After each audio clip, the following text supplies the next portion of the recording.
ওটা হলো গরু খাদ্য চাল আপনার এখানে আসলো প্রতিমূর্তি কি ফেলা দেওয়া হচ্ছে ধান চাল সব টিভি ভিড়ি সবই গেছিল কিছু এগুলো কালা মারা দেখলে ভাই ওখানে পেয়েছে না বৈদ্যুতিক আগুন তো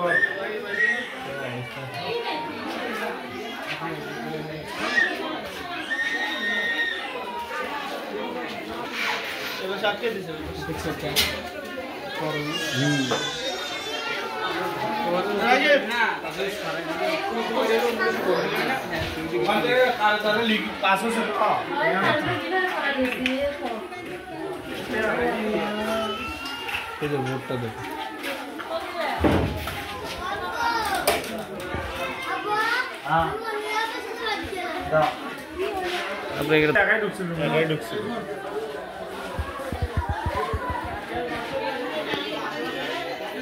বাড়িতে একটা লোক ছিল না, সূত্রপাতটা জানা নাই। আপনার শুনলেন মাগরিবের পরে দরজা টরজা দিয়ে গরু টরু তুলে থুয়ে আমার শাশুড়ি আর কি, আমার শ্বশুরের বাড়ি, তো উনি ওই পাশে একটু গেছে, মানে 5 মিনিট হয়নি।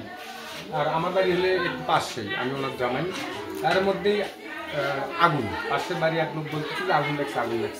তার মধ্যে আমরা দৌড়াদৌড়ি করে এসে এই অবস্থায় নিবেতে এইরকম অবস্থা হয়ে গেছে।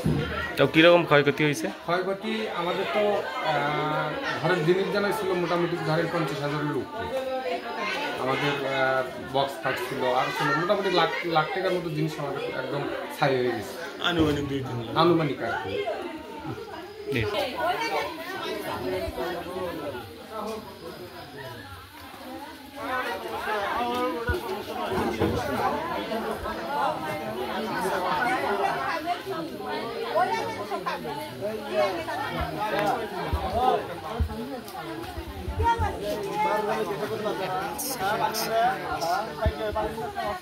আবার নতুন